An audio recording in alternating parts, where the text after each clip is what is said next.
Hola, gracias por acompañarme en este estudio del libro de Marcos. Por favor, suscríbete a mi canal para seguir estudiando conmigo. Estamos en Marcos capítulo 6, versículos 1 al 6. Y vemos que Marcos acaba de terminar una serie de historias que demuestran el asombroso poder y autoridad de Jesús. Él podía expulsar una legión de demonios de un hombre que nadie podía dominar. Él podía sanar a una mujer que ningún médico podía curar.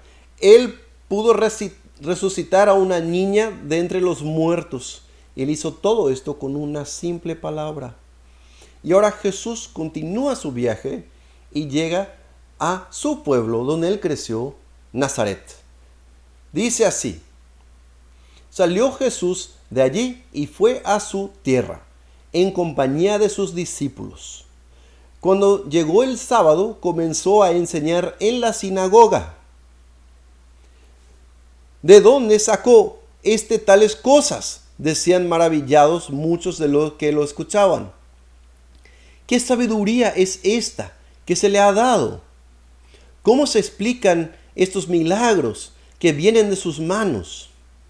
¿No es este el carpintero, el hijo de María? ¿Acaso no es el hermano de Santiago, de José, de Judas y Simón? ¿No están sus hermanas aquí con nosotros? Y se escandalizaban a causa de él. Por tanto, Jesús les dijo: en todas partes se honra a un profeta, menos en su tierra, entre sus familiares y en su propia casa. En efecto, no pudo hacer allí ningún milagro, excepto sanar a unos pocos enfermos al imponerle las manos. Y él se quedó asombrado por la falta de fe de ellos. Marcos nos había contado antes que la madre y los hermanos de Jesús habían venido a controlarlo y llevarlo a casa mientras él estaba ministrando. Y en esta ocasión Jesús regresó a casa. Esa es su gente. Había pasado la mayor parte de su vida en Nazaret, como parte de la comunidad. Nosotros no pensamos mucho en esto porque no hay mucho en la Biblia acerca de este tiempo. Pero Jesús ministró 3 años y medio en la última parte de su vida. Pero la mayoría de su vida él vivió en Nazaret, en esta comunidad, con su familia. Y él, al parecer, trabajaba en el oficio de la familia que le había enseñado su padre José, porque le reconocieron como carpintero. Y en aquella época, un carpintero no era exactamente como lo es hoy. La palabra griega es tekton y se refiere a un constructor y carpintero con múltiples habilidades. Era más como un trabajador de construcción que podría hacer una variedad de trabajos, pero tenía una especialidad de trabajar con madera. Y bueno, entonces Jesús era más como un trabajador de construcción que como un maestro de universidad o seminario. Probablemente él había hecho trabajos para la mayoría de las familias que vivían en Nazaret.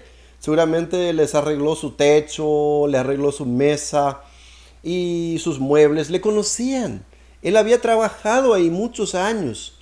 Y ahora él llega, no como carpintero, sino como profeta a la ciudad. Y él comienza a enseñar en la sinagoga y sanar. Y él es muy impresionante. Espera un momento. ¿Me quieres decir que el tipo que arregló nuestro techo está enseñando en la sinagoga? ¿Y su enseñanza es mejor que la del rabino? ¿Cómo sucedió eso? ¿Quién se cree? ¿De dónde saca esta idea de que él es un maestro o de que él es profeta y de que él puede hacer estas cosas? ¿También hace milagros?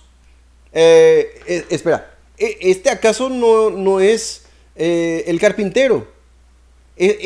No, el hijo de María, el hermano de Santiago, José, Judas y Simón. Ese se cree profeta. Yo le conozco a sus hermanas. Mi primo está casado con su hermana. De ninguna manera, este tipo no es ningún profeta. Yo le conozco desde que es niño. Él creció ahí en esa casa. ¿Quién se cree que es? Y vemos que, porque no creyeron, porque no tenían fe, solo unas pocas personas fueron sanadas. Ellos estaban asombradas por su enseñanza, pero él estaba asombrado por su falta de fe. En realidad, esta es una de mis historias favoritas de los evangelios, porque yo veo mucha humanidad en ella y creo que la gente puede identificarse con esta historia muy fácilmente. También nos da una imagen de Jesús muy diferente de lo que vemos tradicionalmente, porque Jesús era un trabajador. Él tenía músculos fuertes por trabajar tiempo. Él tenía su piel quemado por el sol trabajando afuera. Y no pensamos en Jesús como alguien que realmente tuvo una familia. Y la Biblia no nos dice mucho sobre su infancia, pero este pasaje nos da como una idea de cómo era su vida antes de comenzar su ministerio. Vemos que Jesús no era hijo único. Él tenía hermanos y hermanas que eran conocidos por la gente de Nazaret. Ahora imagínate crecer con Jesús como tu hermano mayor. Dios mío, la mamá va a decir siempre, ¿por qué no te portas mejor como tu hermano Jesús? Eso sería muy difícil. Entonces Jesús vivió en familia. Pero ¿dónde está su padre? Es probable que José ya haya muerto hace un tiempo, pero María sigue formando parte de la comunidad, viviendo allí y cuenta con el apoyo de sus hijos para proveer por ella. Y esto era algo muy común, muy habitual en aquellos días, que se quedaba una viuda y vivía en el mismo pueblo de siempre y sus hijos seguían el trabajo que hacía su papá, que su papá le había enseñado, y así ellos proveían para su mamá. Entonces esto es muy probable que es la situación que ya haya muerto José y que vive ahí María como viuda con sus hijos que la cuidan. Y es por esto también que refieren a él como el hijo de María, porque ella sigue viviendo ahí, y no como el hijo de José, porque él ya está muerto. Y vemos que Jesús no era un débil, él era un trabajador experto y bueno, entonces él era un hombre fuerte. Ahora pónganse en el lugar de su vecino. ¿Qué sucedería si el albañil o el carpintero a quien conoces desde hace años de repente desaparece y está enseñando acerca de Dios y sanando a la gente como un profeta? Probablemente no le vas a creer. Yo sé que yo iba a dudar también. Ves que muchas veces es más fácil de aceptar o recibir a un experto que está lejos que a los que están cerca. Una persona que conocemos bien. Tal vez es por eso que hoy mucha gente prefiere escuchar a gente por YouTube o por el internet y no escuchan a su pastor que vive entre ellos y que cuida y ama a ellos. Y prefieren traer a los grandes predicadores de otras partes para escuchar por YouTube. Ya sé que le estoy hablando por YouTube, pero yo aquí en YouTube te animo. Sigue a tu pastor, ámale, escúchale. Deja que Dios te hable a través de tu pastor, porque tu pastor fue llamado para servirte y para guiarte, para cuidarte. Entonces, no hay problema con escuchar mensajes por YouTube, pero por favor, que eso no reemplace a tu pastor y que no te quedes ciego al que Dios ya ha puesto en tu comunidad. Ahora, en este caso de Jesús, seguramente también habría celos. Es muy común oír hablar de personas cuyas familias quieren que se queden ahí donde estén y que no salgan afuera. Se cree mejor de nosotros, se quiere ir a otra parte para hacer cosas más grandes. Vemos eso. Yo tengo un amigo que quería ser un misionero en Asia, pero él era de un pueblito en Texas y su familia le decía, ¿qué te crees? ¿Te crees mejor que nosotros? ¿Cómo vas a ir a predicar en China? Pero él fue fiel. Pero nosotros queremos que las personas se queden en su lugar y en las cajas que nosotros construimos para ellos. No queremos que ellos salgan y sean más o hagan más o que tengan más éxito de lo que nosotros tenemos o que ellos ya han tenido. Pero el asunto es que cuando vienes a Jesús, Él te llevará a lugares en los que nunca creerías. Piensa en los discípulos. Iban por la vida trabajando en sus empleos. Y entonces un día Jesús los llamó a seguirle. Y no pasó mucho tiempo hasta que ellos están predicando por todo el mundo y mueren por su fe, pero fueron ejecutados en diferentes partes. Y yo admito que eso no suena súper bien, pero ellos revolucionaron el mundo. Y todavía hoy estamos hablando de ellos y ellos han impactado hasta nosotros por seguir a Cristo. Y es así que cuando seguimos a Cristo no sabemos a dónde nos va a llevar, pero nos va a llevar más allá de lo que imaginamos.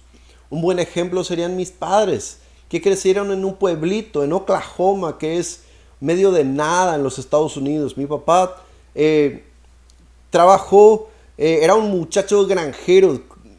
Él vivía en una chacra de niño. Y Dios lo llamó. Siguió al Señor en ministerio. Y terminó predicando en guaraní en Paraguay, este muchachito del campo de Oklahoma. Y vemos que, bueno, afortunadamente en su caso su familia le apoyaba más que la familia de Jesús le apoyaba a él.